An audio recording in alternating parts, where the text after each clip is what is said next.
guys, welcome back to our YouTube channel. Thank you for always watching. Thank you for so much, sharing. guys. Thank you for subscribing. And if you have not subscribed, please don't forget to subscribe. Please do not forget to click on the subscribe button. Thank you. Okay. Yeah, so today we have something interesting to discuss with you. Well, anything we discuss with you is always interesting. Right, because I was Anything going to say at all. that's like a line that is constant. Yeah, so anything we Everything discuss I is will always say. interesting.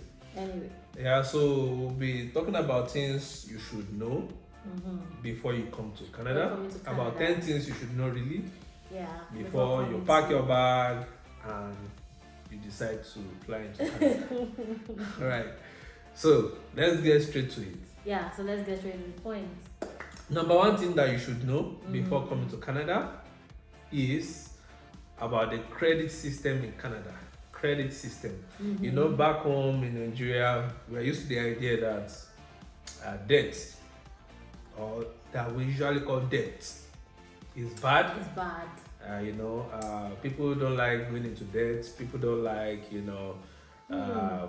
borrowing. It's but still, I think even before then, I feel like for a lot of people, credit system is not something we're used to. It's not, because it's not. It's the way it's structured doesn't even make sense for the common man in Nigeria. Even for me, I would say a hard time understanding how, before I got here, like in practice, theoretically, it didn't really make sense to me. Yeah. To be like, why credits? Yeah, exactly. Borrowing, it's like you're borrowing if I can plan my finance, why do I need to borrow, right? Yeah, so essentially what we're saying about the credit system that you need to understand about Canada is that you need credit. Need credit. You must have credit, e.g. a credit card, and you must use it. Yeah. Which means when you use it, you would owe the bank and you must use it. Yeah. But obviously, the right thing for you to do is to pay it back as soon as you can, so that you don't get charged. Interest. Do you want to tell people the reason why credit is important, or why they need it? Because if you, for somebody for somebody like me now, like if you're talking to somebody like me, I do not like to borrow. I don't. Neither do I. I don't like to I like to if I cannot plan my finance to fit in everything that I need, then I don't need that thing. But again, actually, you must borrow. Actually, in Canada, you actually need to. Not all borrowing is bad. If you borrow and use it to get an asset, which is something that puts money in your pocket, it's good, right? But that's the discussion for another day. Well, I mean, right. Because Dangote borrows money. But at their level, I'm saying that at my own level, it's better what you use it for, It's better what you use it for. Like I said, when they borrow, they use it for assets. Anyway, so the reason you need to use credit, line of credit card and all, is because that is the only way you'll be able to build what we call the credit score. Yeah. When you build your credit score, credit history. Credit history. You build your credit history. Yeah. So your credit history has a credit score, right? It is with your history and your score that you'll be able to access things like mortgage. Yeah, like you can practically say meaningful things. Because Canada, without your credit history and credit score, you can't really do anything. You can't apply for mortgage. You can't buy a car. If you want to buy a car, you are paying you want to finance a car, you need your credit history, your credit score. A lot of things require you to have a credit score. Even as little as purchasing a phone that you're going to finance. If you want to finance a phone, for instance, let's say you want to buy iPhone 14, the latest iPhone 14, and you want to pay it in bits. You ask for your credit history, your credit score. So essentially, banks want to know that you are responsible. That's your idea. They've given you a credit card. The credit card has maybe $4,000 limit. When they give you the card, the money is already there. When they give it to you, the money is there.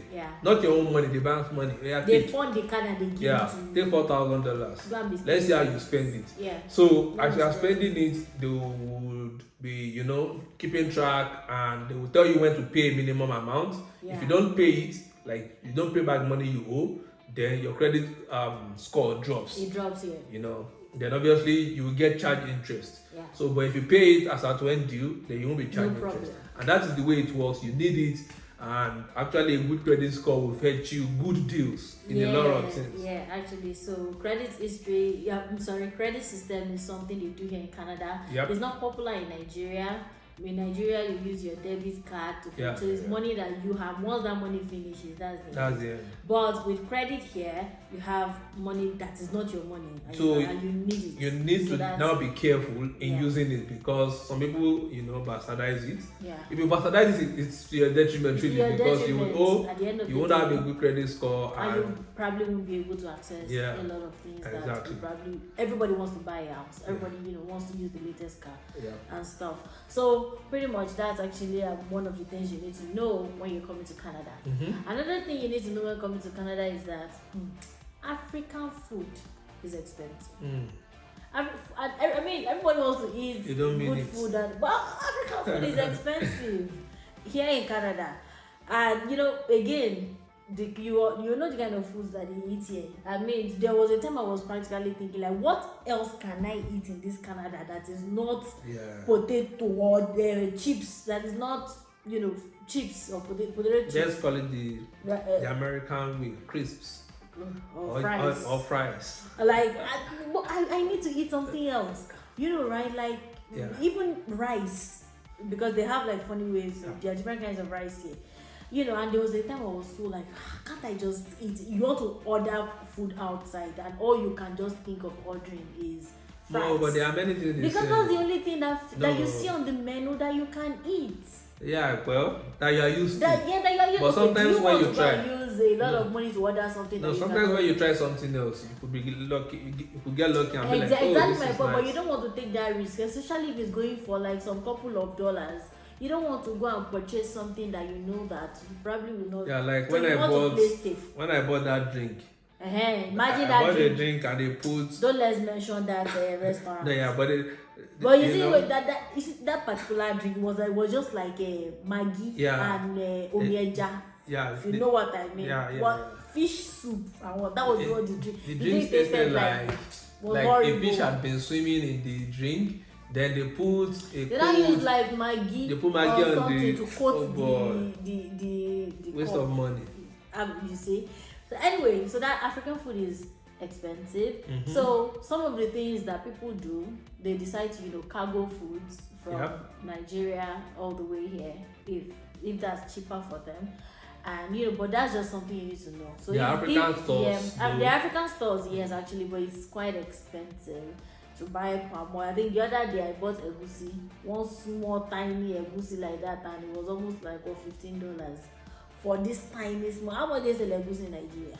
You can go and buy it in Nigeria now. Go back to Nigeria to buy it. If you are coming to Canada, prepare your mind that sometimes you may not be able to eat those kinds of foods that you are used to.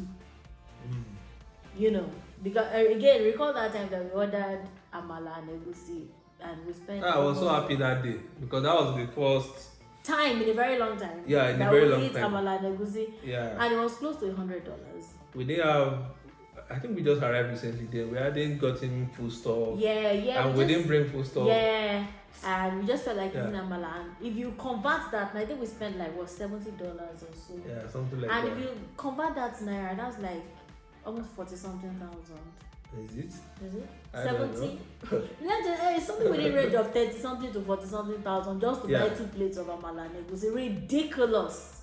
Anyway, so that's African food is expensive. So if you're coming to Canada, it's always good to prepare your mind, right? That in case you are not able to, you don't bring so either you come with sufficient food, or even if you come with sufficient food, you will run out now. Yeah, exactly. You will run out. You run out of the so you have to prepare your mind that you might, have to subscribe to eating some of their foods here, right? And just prepare your mind. So that's one other thing you need to know. Yeah, and then another thing you need to know is talking about Canadian experience when you're looking for a job. A lot of employers here, they would ask you, they will want to check and see if you have Canadian experience. So you may be very qualified for a role, you might be very qualified for a job, but if you enter the final stages with someone who has Canadian experience, they are very likely to pay that person over you. Yeah, but you know that thing till today is actually kind of funny to me, because what exactly is Canadian experience? Canadian experience is that you're experienced in Canada. But I don't know. It's funny to me. No, but it just means that you know the ways of working, you are used to the system. Yes, I understand, culture, but I kind of feel like work ethics, there's a certain extent to which, you know, work ethics is just work ethics anywhere in the world. I understand both sides. People who apply and complain, why do they ask for Canadian experience? Then also the recruiters who ask for Canadian experience. And I understand both sides, but really, I don't think it should be as serious as they take it, you know. Well, anyway. But you could also get lucky because a number of people that I know, and there are some jobs they got their jobs straight up. And there are some jobs that don't necessarily ask you for this Canadian experience. But it's good to have it in mind. You know, it's just a funny situation, because if you will not give me a job because I don't have Canadian experience, then who would give me the first job? Yeah, because the person that gives me the first job again, gave me the job without me having a Canadian experience. I understand that, but you know, back home in Nigeria, we have things like when people ask you, you're just coming out of school, you're just graduating. You have 5 years experience, like, and you might not be more than 22. How do I get the 5 years experience? It's the same thing. Or you don't want to give me this job because I don't have. So how am I going to actually get the experience? Exactly. If you don't, it's the same thing. But in one of our videos, we talked about how you can, how you can maneuver your way around that. Yeah. So do well to watch the video. Yeah. Then so another thing again is the transport system here in Canada. So the transport system here is a little bit different from what we... It's not a little bit different. Okay, it's totally different. It's absolutely very different from what we are used to back home. Like, for example, in Nigeria now, you have keke napep, you have okada, you know, motorcycle, you have the yellow buses, what they call them, yellow, you have korope. Then you also have the yellow bus. What's their own name now? No, the big ones. No, not model. There's no more model. Paragon. Yeah, but what would they call them? Downfall, yeah. Okay. So, you know, you have all of that. So here in Canada, you have the bus and the train. Those are like the two major public transport systems that they have, aside from taxis, Ubers, and all that. Yeah. So Uber and taxi is not public now; it's private. So that's what I mean. Like general public, you know, you have the bus and the train, something that is similar to the Downfall, Korope, or Okada, and all those kind of stuff. Now, why this is peculiar, why you need to know about this is, for example, in Nigeria, no matter how corner your house is, Okada will take you there. Okada will take you there. They have been saving lives since 1920. I'm telling you, Okada will take you there. Keke napep you can manage to actually take you there. Unless you live in an estate that has banned keke. That has banned keke and Okada. But again, that is. But here in Canada, if your house is inside corner, meaning that you don't have a bus close by, a bus stop close by, or you don't have a train station nearby. Now to use your Legady's Benz, it's always crazy if it's in winter and your house is far from the bus station and you don't have a car or from the bus stop. Everything that happens during winter, it's not something you want to add to the list. Walking from your house and waiting and all those things. In 0 degrees so and waiting. I think that just means that in Canada you actually need a car. Yeah, you need a car basically. And if you know that you may not maybe immediately get a car, when you're looking for a house or an apartment, try to make sure that your house is at least a little bit close to the bus stop or a train station. It's something you should actually look out for. You will save yourself a whole lot of You shouldn't be walking more than 10 minutes maximum. Even 10 minutes in No. As in from your house to the bus stop. Maximum 10 minutes maximum. 10 minutes. Maximum. Yeah, let's say maximum. Or maybe 8 minutes. Yeah, okay, well let's say 10 minutes actually. Yeah. So that's another thing you need to know when you're coming to Canada. The transport system is a lot different. So you have to brace up for some walking or bicycle. Exactly. If you can ride bicycle. It's a skill. I've never seen that skill has never been so useful. People ride bicycles also like important, no tomorrow. Right? Everywhere they go. So either you learn how to ride bicycles. You might not be able to ride bicycles everywhere because the country is so big. No, of course not. Yeah, well, you may not be able to ride bicycles everywhere. So from one part of the city to another, you might be stressed. Anyway, the next thing you should know about Canada before you come over is talking about repairs, DIY, do it yourself. Unlike in Nigeria, whereby when you have something that is broken, you can easily look for somebody to fix it. You say, Baba Morufa, my kinikon has spoiled. You understand? Maybe your let's even not talk about TV. Maybe your toaster, maybe your shoe. You want to mend your shoe. Something as little as maybe the zip of your. Yeah. You just want to mend your zip or something. Exactly. You have all these tailors that used to carry. Their machine. All those things are very easy, very easy to do. You know, you just want somebody to help you fix it. You go to computer village, you fix. You fix your phone. There are people that fix phones though. It's just that it's expensive. Yeah, well, it's expensive here, but something that you do in computer village for, or you want shoemaker that will just repair your shoe. Over here is just totally different. You would learn to do most of these things yourself. If you are unable to do it yourself, you just discard it and buy another one. Yeah. Because you discard. Or imagine if you go to Nigeria, and I recall these people that bought a TV and they were going to fix. They want to, the way you want to install a TV with a TV hanger on the wall. Yeah. And you call the person that's going to fix it, and the person is charging you. I can't remember. I think how much? One something $. Hundreds of dollars just to fix. No, $100 something. Not hundreds of dollars. Okay. $100 something dollars. Yeah. And just to fix your TV on the wall. Something that how much would they do it for? The person ended up fixing it himself.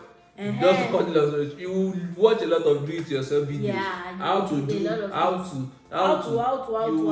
it. Because for instance, just imagine you just bought this nice, maybe jean or nice shirt. Then for some reasons it has a little bit of an opening. There is no tailor to give it to. You would probably get one, but you would rather go and do it yourself. That's actually funny because even right now, I myself, I can't think of how to mend. I can't think of somebody to take my clothes to mend. If anything happens, I don't know where to find him. I have to do a lot of research if I want to do something like that right now. Exactly. So I mean, that is it. One of the things you need to know about Canada when you're coming over, know that you are coming to do a lot of DIY, do it yourself. And if you're unable to do it yourself, you discard it and buy another one. Because sometimes I will feel like here in Canada, buying a new one is even easier than trying to fix anything spoiled. First and foremost, where will you take it to? Secondly, when you now get a place to take it to, but they will charge the person will charge you minimum wage or something to fix it, and you'll be like, oh boy, I know they do. I'd rather buy a new one. Exactly. So imagine something like that. If just my zipper or something from my zip or something spoiled, and I take it to a tailor, the person will charge me minimum wage to fix this. I guess. Because that's just to fix this zip. It might not be minimum wage though, but really it usually doesn't make sense, Anyway. So, but the next thing anyway that you should know about Canada before you come is driving in Canada is totally different. When I say driving, I mean what you would need to have before you can drive. Now, most provinces in Canada, or a number of provinces in Canada will allow you to drive with your Nigerian license for 3 months or thereabouts. But 3 months here in Alberta, I think it's like different. I think it's the same thing in Ontario too. You would need to know about the rules, because after the time frame you've been given to use your driver's license from home, after it expires, you need to take the knowledge test. And the knowledge test involves you reading. They will give you like this book, ebook. You read it, you understand it. You go to their registry, that is the place where you will take the test. Then once you go there, you take the test. Computerized, 30 questions. You need to get, I think, 28 questions, right? It's 28 or 27, something like that. I think it's 25 out of 30. Well, or either 26 or 25, something like that. So once you take the test, if you pass, then you'll be given a learner's license. No matter your experience from where you're coming, you first be given the learner's license. You're driving from the day you were born. So the only way you can escape having that learner's license is when you come with your driver's extract that you collect from FRSC in Nigeria. Your driver's extract shows your history of driving, how long you've been driving and all that. So you still do the knowledge test. They will still give you the learner's license. But when you submit that and they approve it, you would now be allowed to fly all the way from the learner's license to the highest class of license. But for you to do that, you must take road test. Yeah. And that everybody road test, must take the road test. if you don't train very well and go to training school, you are likely to Jones. Yeah. You know, you are likely to Jones. So it's totally different in that regard. Yeah, and I think the jonesing is not about the fact that you actually do not know how to drive. Yeah. Because driving is you have the knowledge, it's the same everywhere. It's the rules. It's just the rules, And when you look at those rules actually versus what we do back home, you just realize that if that's the basis totally for knowing how to different. drive, It's like this. we don't know how to drive. It's totally different. You'll be amazed. You'll be amazed. Funny rules. Funny because it's just the rules that actually make people fail, not because they do not know how to drive, how to move the car. There are many rules, man. Moving the car is moving the car in Nigeria. But we'll do a video on that soon. You can watch out for that. So that is it about it. If you are coming here and you are thinking of driving, you want to get the car as quickly as possible, that's one thing for you to know. Yeah. So the next thing you think people should know about Canada? The next thing I think you need to know about Canada, we've talked about this in a lot of our videos, and we cannot stop talking about this because it's actually very, very important, right? Is the weather, right? You need to, before you come to Canada, just prepare your mind that Canada is what? Canada is cold. It's cold. Prepare your mind so that when you come and you experience it, then it will be bearable. Otherwise, but no amount of preparation, even though you should. I know no matter of preparation prepares you for the actual experience. Yeah. But again, there's just some buffer you can give your mind. Before we came, when people used to say it, honestly, I thought they were exaggerating. Like, I knew they would say minus 20, minus 30, minus 40, but I was like, yeah. You see, this is the illustration I always give people, right? If you want to understand how cold it is, just go to your freezer. If you have ice block there, or you have put it in your hand. Hold it like this. Ice block, just hold it for. That's even good. 10 seconds, pere. Just hold it and see what your hands will feel like. That is what the whole of your body will feel like when you are in 0 degree. And we are talking about you being in what? Minus 30, 20 degrees. Yeah. And in the same vein, if you've seen people do this experiment in the thick of winter, they will get water like boiling water. Yeah, and they would, throw it up, and it comes down. And before it comes down, it has turned to mist. It just goes away like that. So it's you need crazy. To prepare your mind. Canada is cool. We cannot emphasize that enough. Yeah, because the winters are brutal. The winters are brutal. Even people that are here, their forefathers gone. Their forefathers are not alive, but I know when they were alive, they were not always looking forward to that winter. No, because even they themselves, the real Canadians, they are not always looking forward to it. And you don't blame them. Cold is cold anywhere. The human body is the human body. I mean, we are warm-blooded. You put us in that kind of cold, the body cannot comprehend why I'm in this, in this kind of environment. Anyway, that's something you need to know. Prepare your mind. Canada is very cold. Very cold. So that's another thing you need to know when you're coming to Canada. So, which one again? Okay, so another thing again you need to know is, although we've also talked about this, healthcare in Canada is free, but it is to a certain extent. Yeah. Right? There are some things that are not covered by the health insurance. So you're talking about things like dental, anything that has to do with your teeth. You're talking about anything that has to do with your eyes, right? Including you have to get glasses and things like that. They are not covered by the health insurance. Most prescriptions too are not covered, right? So if your doctor gives you like a prescription, even though the doctor's service is free, you go to the hospital, you complain about malaria, what have you. Okay, well, they don't have malaria here. But let's say you complain about whatever it is that you complain about, and the doctor, checks you and this and this is wrong with you, get this drug, get that drug. When they give you that prescription, you take it to the pharmacy, you most likely need to pay for that medication. Exactly. Right? So the services are free that you get at the hospital, but when it comes to the drugs and things that you're going to use for it, they are not covered, basically. Yeah. And also most cosmetic, anything that has to do with cosmetic is also not covered. Cosmetic procedures. Yes, they are not covered. Don't let them think you're talking about cosmetics that you use. Okay, no, I don't mean powder, foundation and stuff. Cosmetic procedures like, let's say, piercing of ears for your baby girls, or they're not covered. Circumcision for your baby boys. are not covered, and other cosmetic procedures at the higher levels too, they are actually not covered. Again, even something as little as some provinces don't even cover ambulance service. So some provinces also do not cover ambulance service, but the bulk of the medical whatever is actually covered. It's just that some of those things, medical, that's the dental, eye care, glasses and stuff like that, are actually not covered. So you need to prepare yourself. If you're coming to Canada and you use glasses, for example, make sure you get additional pairs. Before coming, make sure you get like maybe 2 or 3 or 4. No, why 4 now? Well, let's just say 2 or 3, because again, if you have to pay for some of these things, they can be on the high side, can be quite expensive. You could succeed in using one glass for 2 years, 3 years. It is possible, maybe but 2 again, years. You can never. And so you can never. Something you can don't happen, want. You can lose it. No, I know. Why I'm saying you should not have up to 4, or maybe not up to 3, is because glasses, they lose their potency after a while. Okay, so well, if anyway, you keep it for so long, so I don't know. Yeah. But I'm talking from experience. Obviously. So from experience. Anyway, so pretty much that's something else you need to know, and you're coming to Canada. Awesome.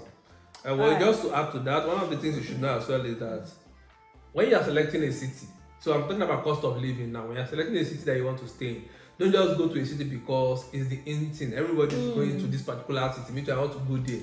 It's the biggest city, I want to go there. Select a city based on other factors. Cost of living, affordability, and stuff like that. For instance, cities like Toronto and Vancouver, they are the 2 most expensive cities in Canada. They are really, really expensive. Rent is crazy. A lot of things are just out of the ordinary there. So be tactical in selecting where you want to go to. I think another thing again, people need, don't just select city like you said. And aside from considering cost of living, another thing you need to consider is your experience, with the profession that you're in. Because you can end up going to Toronto now. Well, let's say Toronto might even need everybody. But you might end up going to maybe Vancouver and you just see that your skill set is not needed there. Right? And you will just be there and record that the city is expensive. So you just be spending money. Meanwhile, you are not actually in the profession that you have. It could even be that your skill set is in that city, but probably it's saturated. Maybe everybody has gone there. That's one of the issues with being in a very big city. Everybody goes there, so the competition in Toronto, for example, now is quite on the high side. Even though there are more jobs in those places, but the competition is always crazy. But was being another province. Then also, what you can do, because if your job, obviously, it cannot do remote work. But if your job can be done remotely, that's funny. Imagine if doctors could work remotely. I won't patronize such a doctor. But really, if your job can be done remotely, you can look for a city that is less expensive and apply for remote roles. And those roles will still be in those big cities. Actually, that's something else people also need to consider, right? And there are also other big cities anyway that are not as expensive as Toronto and Vancouver. So pretty much that's something you need to consider. Don't just go to some place because everybody's going there. It may not be it may not be in your best interest. Exactly. Then the last thing we want to talk about, one thing you should know before coming to Canada is that you need to be open-minded. You need to be very, very open-minded. You cannot come to Canada with certain biases that you have, from back home. For instance, in Canada, marijuana is legal. It's legal. Okay, not free, but it's legal. It's legal. Not free, but legal. It's legal. She said it's freedom. It's legal. So, back home when people buy marijuana, they will be hiding. It's legal. But it's legal. You will see the shops. Right. They'll tell you they are selling marijuana. That's one. 2, why you should also be open-minded is because the LGBTQ2S plus blah blah blah. All those stores here. They are here. So you could have a colleague that belongs to this group, a gay colleague, colleague who is a lesbian, a colleague who is too-spirited and stuff so you like that. cannot act out your bias. Yes, you cannot act out your bias your and start, behaving funny. You have to be open-minded and let people be who they want to be in Canada. If you are in another country that France as such, no problem. So that is what we mean by you need to be very open-minded and accommodating. And accommodating actually, because a lot of all these things here, they are allowed. Those things that they frown at back home, they are allowed here. And you may even, everything is just open. You will see it if they are selling cannabis or marijuana. So the shop will even have the signage and everything. Exactly. And you see people going in, and you could be on the road and you see two young girls kissing. It's none of your business, right? And in fact, you could be 15 years old. In fact, there are so many in companies. A lot of offices have this smoking break and whatever. People can go out and smoke. During break time. And all those things. But again, maybe you may not blame them. But you see people smoking inside cold weather. You remember that the weather is very cold. Maybe when you see them smoking in cold weather, you'll be catching inspiration like. I'll be making a try. No, not at all. So Canada is very diverse, and you just have to be open-minded. It's something you need to do. Yeah, so I think that will be all. Okay, guys, so that's it about things that you need to know when you're coming to Canada. And so pretty much we come to the end of the video today. Again, guys, please do not forget to do what? Like, share, and subscribe and share with people. Thank you guys for watching. See you in the next video. Bye. Bye.